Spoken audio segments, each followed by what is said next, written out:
Oh, what a glorious Thursday it is here on Morning JOX. Welcome in Conrad Van Order, Damian Mitchell with you for the next hour as, man, it doesn't get a whole lot better than this.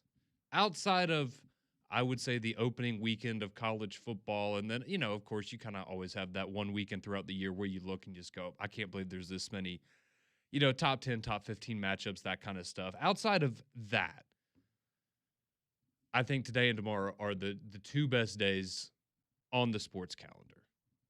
And it will all get started in about 5 hours from now as the NCAA tournament will officially kick off. We've had the first four. Those games are done. Yep. Those games are settled. We got 64 teams now, Damian. Let's go. And they are going to battle it out for the NCAA tournament championship.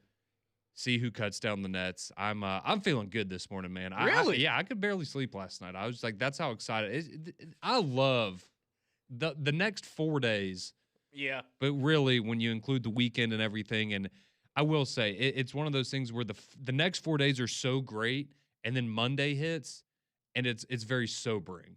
Yeah. Because you're like, all right, what game's at 11? There isn't any. The adrenaline starts, it wears off. Yeah. And it's a hard reset of, it's a crash. dang, like I've gone 4 straight days knowing exactly what I'm doing from the time I wake up to the time I go to sleep. Yes. And then Monday rolls around, it's like, dang, okay, we're back to reality. But I'm with you, man. NCAA tournament time. I will say this, as many people know that I fill out a bunch of brackets.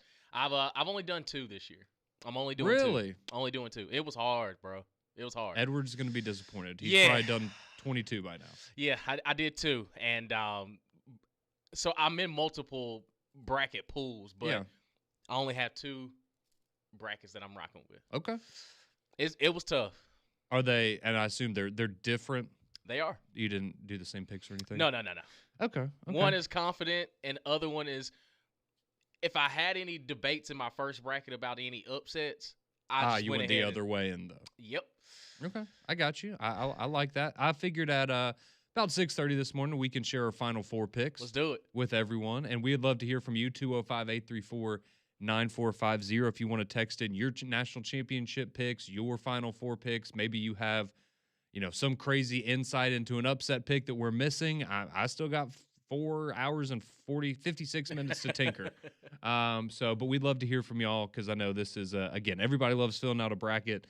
Everyone gets excited for it. I mean, my wife last night was having so much fun filling out her brackets, and I can promise you she hasn't watched a lick of college basketball outside of maybe a little Alabama. It was to the point where she goes, well, how far do you have Alabama going? And I said, I mean, I think picking them to win 1 or 2 games is as far as you're going to want to go with it. And she goes, well, is there anything like, is somebody hurt or anything? And I said, well, not exactly. Not exactly hurt. It's like maybe it's a brain problem, but then like, no, not an injury, so to speak. And then I had to explain the whole, she's like, oh, yeah. So she's like, this is a really bad time of year for that. I said, thank you for the analysis, honey.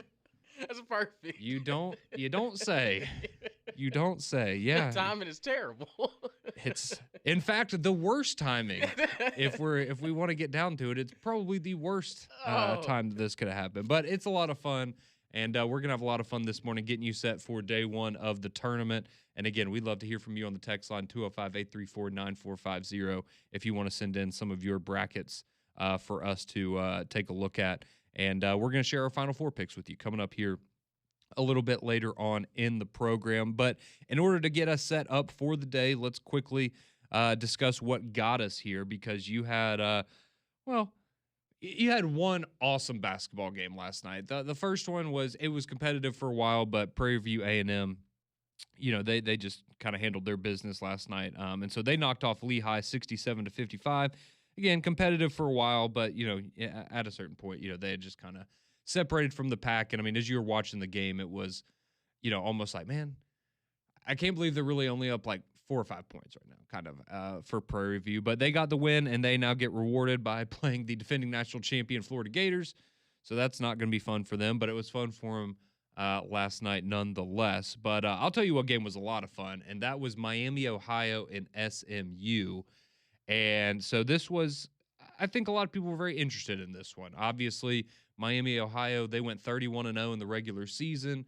They were this great story in college basketball. Then they had a horrible loss out of nowhere to UMass at the beginning of the MAC tournament. And then the question started, the debate started of, okay, well, do they deserve to get an at-large bid?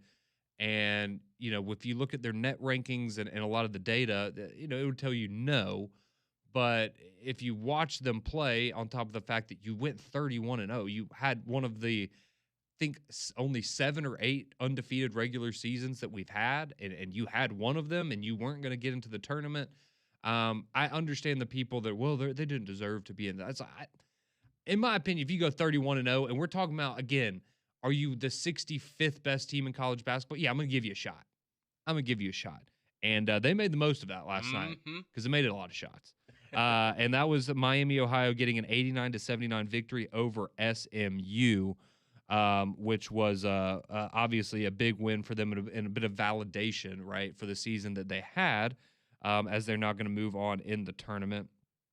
There was a little bit of controversy before the game, though, because it was announced by SMU that B.J. Edwards, one of their best players, would not be playing last night, and he, in fact, did not. And this was part of the reason the NCAA tournament committee gave SMU the final at-large bid, as they claimed that they had more quality wins than Auburn and Oklahoma, which they did not. That's just a lie. That's not real. But they also claimed that they were a team that was getting healthy and was getting one of their important players back, and he will now not ever play in the NCAA tournament early this season for SMU. And I will just come out and say this again. We're arguing about who's the 68th or 69th best team. That's just a load of crap. If you're, and I know that, the argument is, well, they said that he was expected to return. Okay, but, and I get it, it's like the, it kind of almost reminds me of like the FSU thing in football a couple years ago where you lost your quarterback and the committee left you out as punishment. And so now you feel like teams would be more inclined to maybe lie about the eligibility of players because they don't want that to keep them out of the postseason. At the same time, again, it's not, that big of an argument because it's not like we're arguing over, 12 teams getting into something as opposed to 68 teams getting into something. But still, I will say when I saw that last night, my first thought was, all right, if I was an Auburn fan, I would be pretty ticked off about this. But that's the way that the world works. Unfortunately, life isn't fair. But getting back to the game, Miami, Ohio, they went 89-79. It was, it was just a fun basketball game to watch. And me and Damian were texting back and forth during it.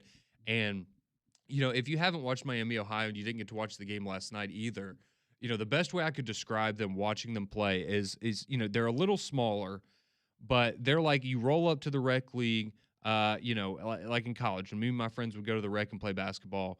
And you walk out there and you see the guys playing and you're like, all right, this is going to be fun. And then you get out there and you're like, all right, try hard. Like you're really taking this a little too seriously. Yep. Like they're D'ing you up hard. Like they're not letting you take anything. They're borderline fouling you, but you don't want to be the guy that's like calling it out all the time. And you're just like, this is not fun. This is not what I came up here. I think you said, like, yeah, I'm coming up here to get a little cardio. I'm not coming up here to like try out for the NBA. Like, right.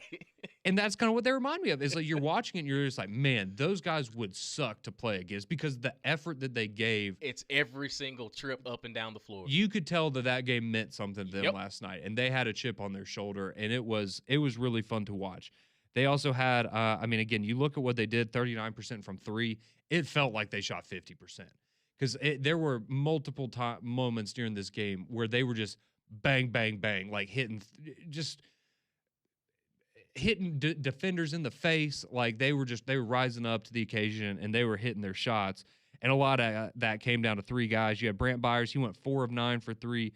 Skowjak went 3 of 5, and then Elmer went 6 of 9. Like those three guys, kind of carried the load. The rest of the team had a bit of a struggle shooting from three, but every time they needed to hit a big shot, it felt like they did. I mean, you had the Miami, Ohio, granted, they were playing like 50 minutes from home, so they had a pretty good crowd. Oh, yeah, you could tell, too. But like they had their swim team show up in only Speedos and stand behind the basket to mess with SMU free throws, and it worked. Yep. Like you just had all of these. It felt like that's what college basketball is supposed to be watching that game last night. So that was I thoroughly enjoyed myself. It was awesome. It didn't really come down to the wire so much because Miami, Ohio had kind of separated. But I mean, when that game was close and they were going back, I mean, that was fun. That was some fun basketball. It was, man, and you hit the nail on the head with Miami, Ohio. It's and I started thinking about it. I was, okay, they shot 41 threes, but it feels different than if Alabama, because that's the team that we know that shoots a lot of threes too, just in the state. And the way that they play is different because it felt as though when Alabama goes on runs, they are looking for the 3-point shot. Yeah. Whereas Miami of Ohio, it's they spread the ball out, and if it lands in somebody that's wide open at the 3, they're not hesitating. They're not thinking. But as far as the overall hustle on both ends, man, I got to give Miami of Ohio a lot of credit. And again, I hadn't seen them play all season long, but I found myself as the game went along, like, okay, this team they just want it. There's no ands, ifs, or buts about it. They had the things, they were doing things that you can't measure on a basketball court. Like they were diving after loose balls. They were beating SMU up on the block if they ever threw it down there. Mm-hmm. They were just a scrappy bunch from top to bottom. It didn't matter who was out there playing. You saw the effort that they were giving. It's hard not to say that, of course everybody loves a Cinderella run, and it could be improbable, but you can see why they went 31-0 in the regular season, because they were doing things that nobody else would do, as far as just their overall heart and desire and hustle on the floor. But man, I came away very, very impressed. Now it's going to look different when they play Tennessee, because Tennessee It's going to be tougher. Yeah, love the hustle, but Tennessee will elbow you too. Like they play a different style of basketball. They'll make it a rock fight. So if you're not hitting your threes like you did last night, it's going to be an uphill battle. But I'm with you, man. I came away last night from this Miami of Ohio team with a lot more respect, and just, this is what college basketball, this is what March is supposed to feel like and look like and sound like. And listen, if they make an improbable run, so be it. But I know they're going to enjoy the moments that they have here in the NCAA tournament. I was about to say, they got the validation they were looking for last night, and they certainly earned it. So a lot of fun there. As Damian mentioned, they're going to play Tennessee now in the next round, or I guess technically the first round of the NCAA tournament coming up here later this week. So, but yeah, awesome moment for them last night. A lot of fun watching that game, and we will see if their Cinderella run will continue, or if it's just going to be a one and done for them, and they'll just be a fun story looking back over the course of college basketball. But we do have a full slate of games coming up today, again, starting at 11 a.m. So we'll run through some of those for you, let you know what you have to look forward to later on today. We'll also give you a quick update, not a whole lot going on, but we finally have some confirmation of a rumor that a lot of you may have heard last week about Aiden Holloway, and we'll give you a little update. What's the latest on his situation, as well as we roll along on an NCAA tournament Thursday here on JOX.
6:18 here on your Thursday morning JOX. Conrad and Damian with you. Appreciate you tuning into us each and every day here on JOX.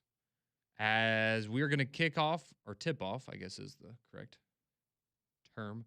We're going to tip off the NCAA tournament coming up here in just under 5 hours. So I know a lot of you maybe taking a half day off work, or maybe took the next 2 days off work. I don't know. But at the very least, you're going to be finding a way to tune in and watch some March Madness coming up here later today. And we just absolutely cannot wait either. It's going to be a fantastic day, as I said at the beginning, one of my favorite days of the entire year. And I think outside of maybe a couple days on the college football calendar, my favorite day on the sports calendar coming up today and tomorrow as the NCAA tournament, man. There's nothing like it, and it's always a lot of fun.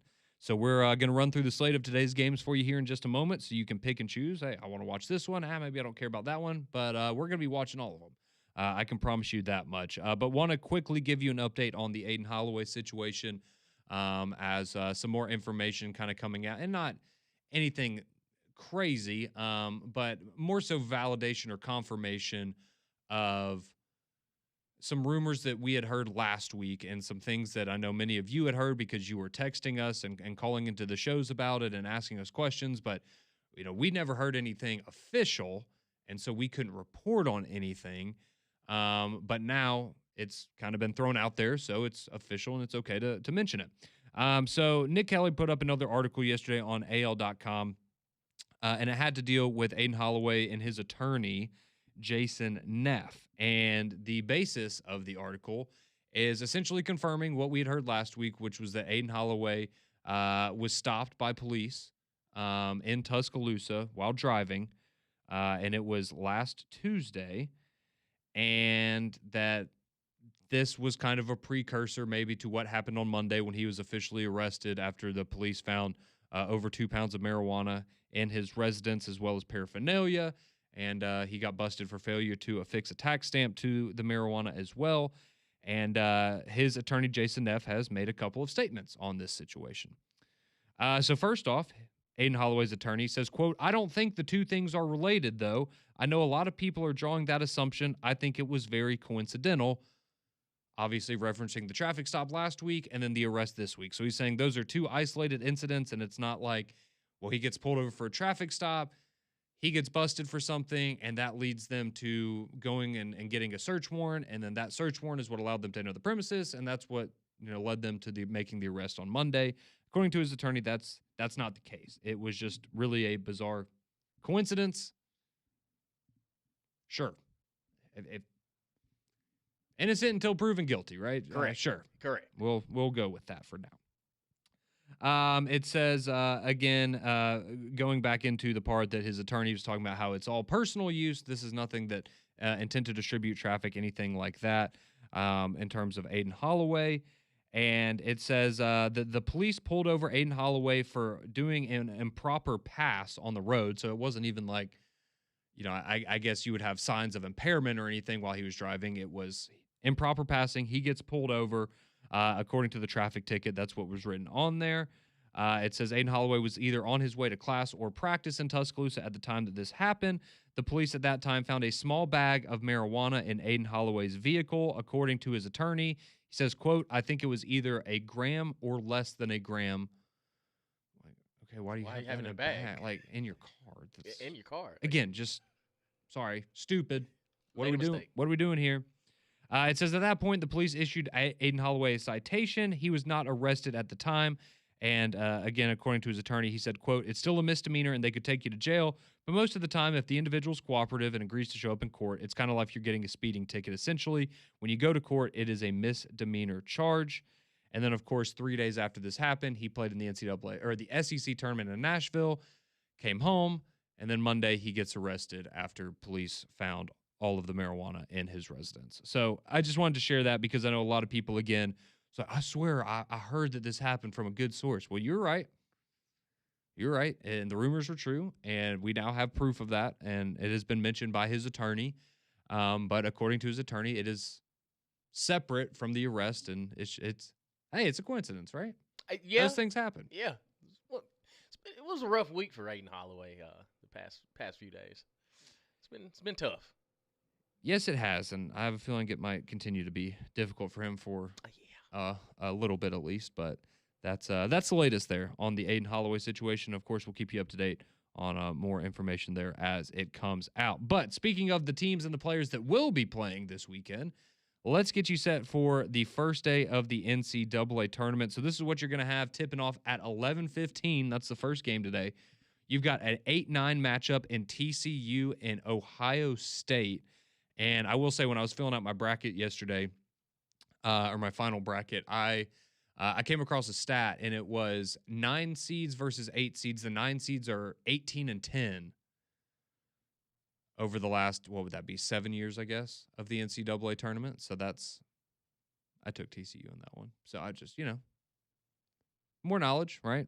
You never know when that's going to come in handy. But that's your first game at 11:15. 11:40, little team from the state of Alabama known as the Troy Trojans. They're going to be taking on Big Bad Nebraska at 11:40. So we'll see if Molly's happy or Robert in Greenville's happy. I guess that's the question that's going to be on the line today. At 12:30, you've got the South Florida Bulls. They're going to take on the Louisville Cardinal. So you have the American Conference champions that we just saw at Legacy Arena here in town last week. That's a popular upset pick, and Louisville had a big injury announcement yesterday. So I think maybe a couple people went back and maybe changed that one. Damian, you look like you're somebody that falls into that. Had to make some changes. Falls into that boat. All right, at 12:50, High Point in Wisconsin. That's going to be a fun one.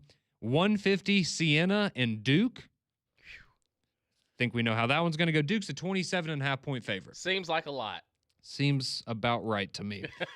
You have Vanderbilt and McNeese. That's going to be a 2:15 tip-off there, as McNeese, obviously the former home of Will Wade. Oh, yeah. But they've got Amir Khan, the jukebox. Yeah, the jukebox guy. They got him still. They can play as much NBA young boy as they want. It ain't happening. Probably not. I think Vanderbilt, they're going to be. Come on now. They're going to be good to go.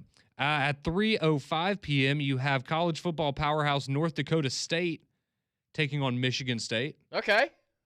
Think we know how that one's probably going to go too. But hey, again, we say this. This is why the tournament's great, because we're going to say this about these games, and then something crazy is going to happen. At 3:25, Coach Cal and the SEC champion Arkansas Razorbacks, they're going to take on Hawaii at 3:25. Then you get a little bit of a break at that point. Then coming back in the later evening at 5:50, VCU and North Carolina. North Carolina is only a 2.5-point favorite in this one. I pulled the trigger on VCU. I know that's a very popular upset pick for a lot of people, so I'm not, it's not a big brain move by me. North Carolina doesn't have their best player. I believe they're 5-3 in the last 8 games without him.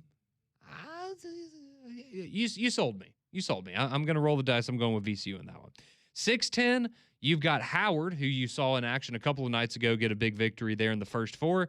They're taking on Michigan. Michigan is a 30.5-point favorite. Yeah, I think we know how that one's going to go. I feel very confident I know how that one's going to go. 6:25, Texas BYU. I think this one could be very interesting. That's going to be a good one. Obviously, you've got DeBanza for BYU, maybe the best player in the country, or certainly one of the top 2 or 3 guys. But they've had injuries, that have impacted them. You watched them in the first half of the season; they were a different team. Now without Saunders there in the starting lineup, they haven't been the same. In Texas, I think they could make it interesting in this one. I think that could be an interesting game there. But Texas BYU, that's at 6:25. 6:35, Buckyball, Texas A&M and St. Mary's. That's a 10-7 matchup. That one should be very interesting because, again, St. Mary's is just kind of they're just pesky, right? Like they're just kind of like they'd be annoying to play as well. And then we know that Bucky McMillan. Remember, Sanford almost beat Kansas a couple years ago in that style of play. A lot of people aren't used to seeing it. So that one has a little intrigue there. At 8:25, Pennsylvania and Illinois. They're going to do battle there. Illinois, a big favorite there in that 3:14 matchup. Another very interesting one, I think, is St. Louis and Georgia. That's another 9-8 matchup. Georgia's only a 2.5-point favorite. A lot of people loading up on St. Louis in that one. I don't know, man. The way Georgia was playing there, the back half of the season, the back stretch, they can put up some points. Yeah, over the last couple of weeks, I saw this yesterday as well. They are one of in the NCAA tournament, they would be a top 10 team in 3-point shooting over the last like 2 or 3 weeks. Let's go. So in terms of who's playing hot right now or who's shooting the ball well right now, yeah, Georgia would be right up there. And then at 9 o'clock, you've got Kennesaw State Gonzaga in a 3-14 matchup. And at 9:10, Idaho and Houston. And that will wrap up day one of the NCAA tournament. So that's 16 games for you. Let's go. If you weren't keeping count. And it'll all get underway just over 4.5 hours from now. So going to be a lot of fun. But me and Damian, we're going to dive into our brackets a little bit. We're going to share our final 4 picks with you on the other side here. And we'd love to hear from you. A lot of you already chiming in with your excitement for the day. Some of you sharing some of your picks, your thoughts on the games as well. 205-834-9450. We'd love to hear from you as our final 4 picks are next here on Morning JOX.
Halfway home here on your Thursday morning. Conrad and Damian with you for some Morning JOX. NCAA tournament day one is today.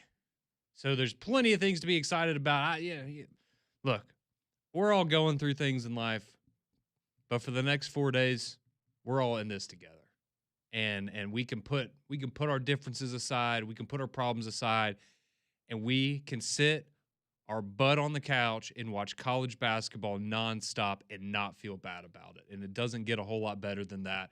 So it's going to be a lot of fun. A reminder: 3-man front.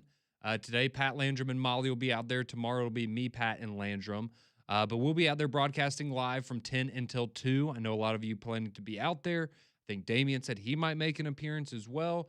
But going to be a lot of fun out there at Twin Peaks. We do this every year, and it's always a great time. Have a great crowd there. So encourage you to go out there later this afternoon and swing by, watch some basketball, and have a good time. But also, thanks to our friends at Twin Peaks, we have our $1 Million Bracket Challenge, which has returned for JOX 94.5. And today, you've only got a few hours left if you want to enter. So it's pretty simple. You pick the perfect bracket, you're going to win $1 million.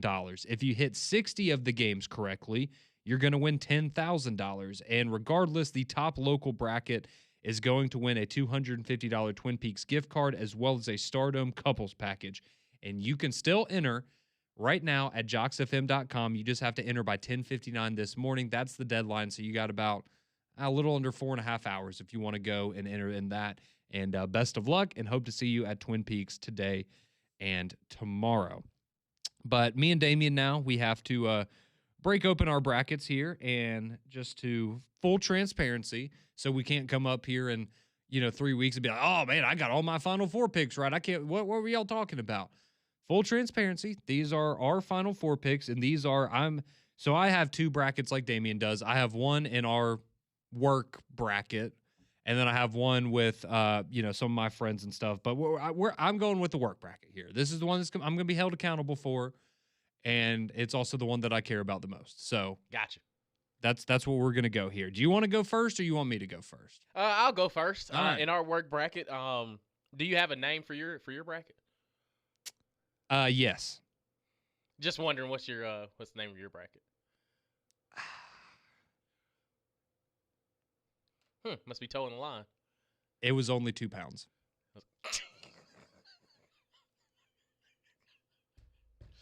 All right. Well, mine is a little. Thought it was timely. Yeah, mine isn't as clever as yours. But mine is march that back and shake your rump. That's one of them. That's very good. And the other one is Dane Vital. But for my for my march that back and shake your rump, my Final Four goes like this. I have the Duke Blue Devils. I have the Florida Gators. I have the Arkansas Razorbacks. And I have the Michigan Wolverines. Okay. I like that. Okay, so not going out on a limb, I would say, but like Arkansas, okay, you're kind of... Darius Acuff, man. You're banking on it.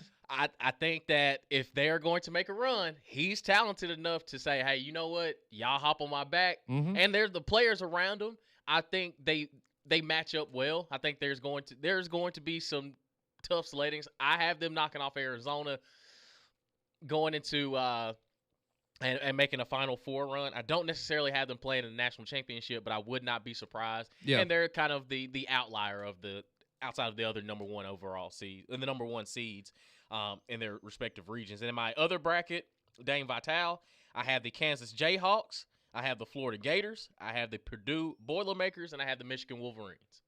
Okay. Very solid. All right, so you're banking that Darren Peterson's actually going to play. Yeah, not the minutes restriction he was on in the regular season. It's my brother, if you can breathe, you are out there on the basketball court. I like it. Okay. All right, I like it. So there you go. There's Damian's Final Four selections there. We can reveal our national championship picks here in a minute as well. All right, so going through and looking at my the one that I have here for our fun work group. It's funny that you picked Arkansas, and you'll see why in a second. With mine, so I have Duke, UConn, Purdue, and I went crazy. Wisconsin. Okay. I felt some of the logic of going through it. I didn't. Oh, okay. I'm so sorry. I picked the wrong thing. I said the wrong thing. I was looking at the wrong. I was like, I don't remember having Duke in the final or a UConn in the Final Four. I'm sorry, I was looking at the wrong thing in my bracket. My Final Four is Duke, Florida, Michigan, and Wisconsin. Okay. I remember I had Wisconsin and Florida, and then I was like, I don't remember the other, and it's because I was looking at the Elite Eight, not the Final Four. So yeah, I have Duke and Florida, and then Michigan and Wisconsin. I feel like this year it's really easy to pick all number 1 seeds, and I don't think that's a bad strategy, just because those teams have kind of shown that they're head and shoulders above the rest. But I do think that there's just something about Wisconsin and the way that they played in the NCAA tournament. I think that Arkansas game is going to be one of the best games of the tournament in terms of just how fun it's going to be to watch, unless there's a crazy upset in the first round. And I'll be absolutely devastated if Wisconsin loses today or tomorrow. Like, that would just absolutely ruin my entire bracket. But I felt like I needed to go outside a little bit. I thought about taking Arkansas, and it would be because of Acuff, right? Because he's so good, and that's the kind of guy you could see having like a legendary NCAA, like doing what Walter Clayton did for Florida last year, right? I think he could be that guy, but maybe even better. And but yeah, I went with Wisconsin. I picked them to upset Arkansas, and then I was like, you know what? We're just gonna ride this train to the Final Four. So I've got Duke, Florida, Michigan, and Wisconsin there in my Final Four. And then my national champion pick, I know this is very original. I took Florida. Okay, you're an SEC guy. I'm not mad about it. It was hard. I wanted to pick Duke, but because of some of the injury concerns, and I don't know if Foster and Gongba are going to be 100%. It was hard for me to be fully confident in that pick. So I went with Florida, and that's my national champion. In one of my brackets, I have Michigan over Florida in the national championship. I had Florida beating Michigan, yeah. Yeah, and then the other one, I have the Kansas Jayhawks over the Purdue Boilermakers. Interesting. Okay, so anything with it's just the way the bracket worked out and you just went with it? I went with it. I just didn't know if you had like some secret insight on the Jayhawks. No, I mean, Darren Peterson, when he decides to play at full tilt, he's good. He's one of the best. And I just think Kansas, they know how these moments are. I just kind of went with an upset. Like if all else, if chalk doesn't fly, who's the team I could really kind of put my chips behind? And I went with Kansas. Over Purdue. Okay. This is why we love March. This is because we could be sitting here tomorrow and be upset because a number one seed falls down, or one of the guys that we think we're going to make a deep run, they fall short. But all in all, this is why we do it, and this is also why I fill out 7 brackets at a time. But I only stuck with 2, and I still have the itch to do more. But I'm just going to leave it at 2 for today. We're very proud of you. I appreciate it. We are very, very proud of you. Yeah, for what it's worth, I went really bold in my second bracket. I had Duke, Florida, Michigan, and Purdue in my Final Four instead of Wisconsin. So, but I have Michigan winning that one. So I'm really getting bold there. It's funny that we both kind of look at of all the number 1 seeds, it's Arizona the one that's the outlier. And I look at just how their bracket. That means they're going to win the whole thing probably. And that's kind of where my head was at too. It's why am I not believing in Arizona now all of a sudden? Yeah. I know, because I was convinced when they were like 21-0 or whatever. I was like, oh, this is they're going to just roll through everybody. Yep. And now I'm like, I think I don't know. You got to spice it up sometimes. Well, actually, Bryce James though. On the bench. I mean, yeah, but you got to have depth. Mm-hmm. Got to have depth to make tournament runs like this. He's a big locker room guy. For sure. Mm-hmm. For sure. Yeah,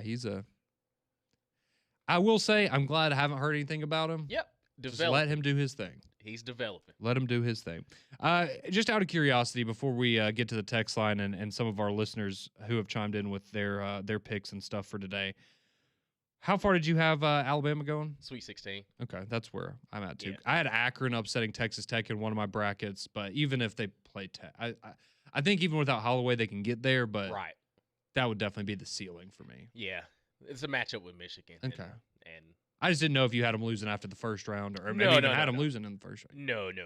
Because I think there'll be some people that go and pick Hofstra, after the week that it's been. But yeah. And that's the thing, too, with Alabama. They can go cold in certain situations. Absolutely. They could have an awful shooting game and go home. Uh-huh. Yeah. But I lean more optimistic that they'll be able to handle it. They'll be able to handle runs early on. But I do think that Michigan, I mean, they're just a better basketball team. Like that would be that's just gonna be tough sledding for anybody. So Yeah.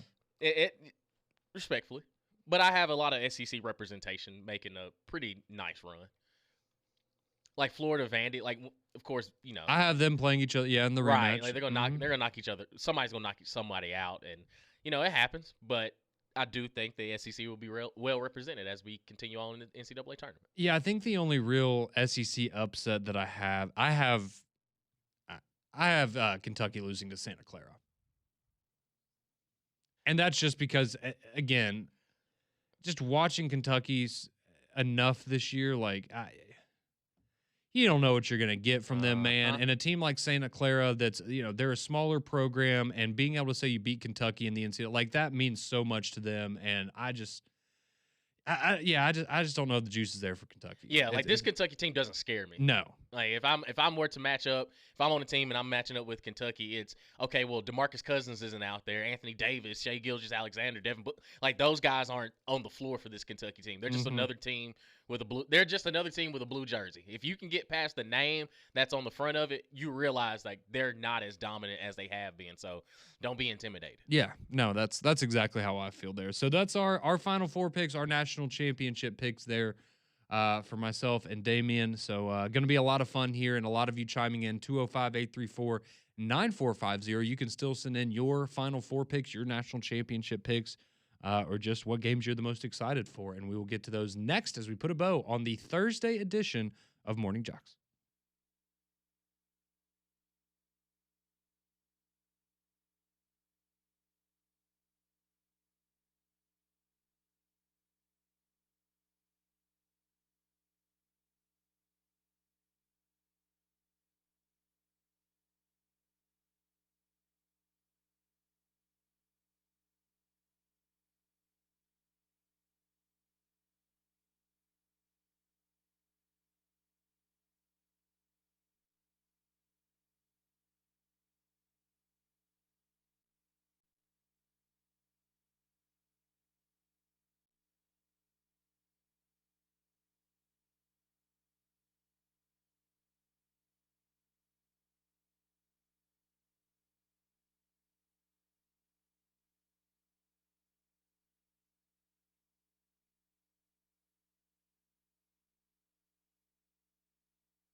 Oh, wow.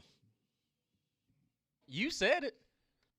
Yeah, but I didn't expect High That School was Musical. immediately where my brain went as soon as you said it. I can see that is exactly how we ended up here. Okay, it's all right. It's a great day. It's all right. Exactly. If vibes are high. Vibes are high. We're all in this together, bro.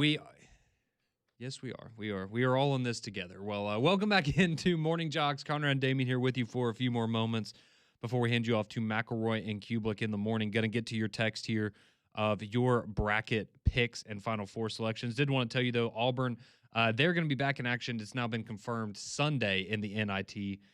They are going to be taking on Seattle University, and it will be a 5:30 tip. And, of course, you'll be able to hear that on JOX as well. But 5:30 tip there for Auburn on Sunday as round 2 of the NIT will get underway. Well, flu season's still hanging around and pollen season is coming, so make your home healthier with Trane's Clean Effects Home Air Cleaner. It removes up to 99.9% of airborne particles that cause allergy and virus. It's 100 times more effective than standard air filters and 8 times more effective than HEPA room filters. So go find a dealer near you today at Trane.com. All right, to the text line we go. 205-834-9450. Robert chiming in. Says, my Final Four is Duke, Florida, Arizona, and Iowa State. I have Duke getting healthy and beating Arizona for a national title. Alabama goes to the Sweet 16 but loses to Michigan. I like that. I think that's a very, very solid there. Someone says, I got $1 on Miami of Ohio to win it all. Hey. You could probably turn that dollar into like $20 if that happens. Yeah. Might not be the worst investment. All right, here we go. Callum says, Kennesaw State is going to beat Gonzaga tonight. Braden Huff is out, and Kennesaw gets to the free throw line more than any other team in the country. He also adds, my Final Four is Michigan State beating Florida and Iowa State beating Wisconsin, with Iowa State winning it all. Okay, I'm glad I'm not the only one with Wisconsin. That would be, so only one number 1 seed in Florida.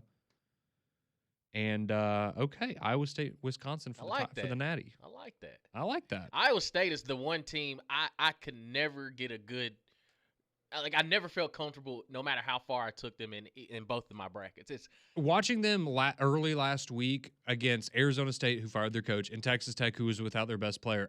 Like, they look like the best team in the country. Right. And then, they almost beat Arizona. It was a great game. It was very close. But, yeah, I mean – it's like they're so close, but I can't put them in. Yeah. The Final Four, Elite Eight just yet. Like I can't do it confidently.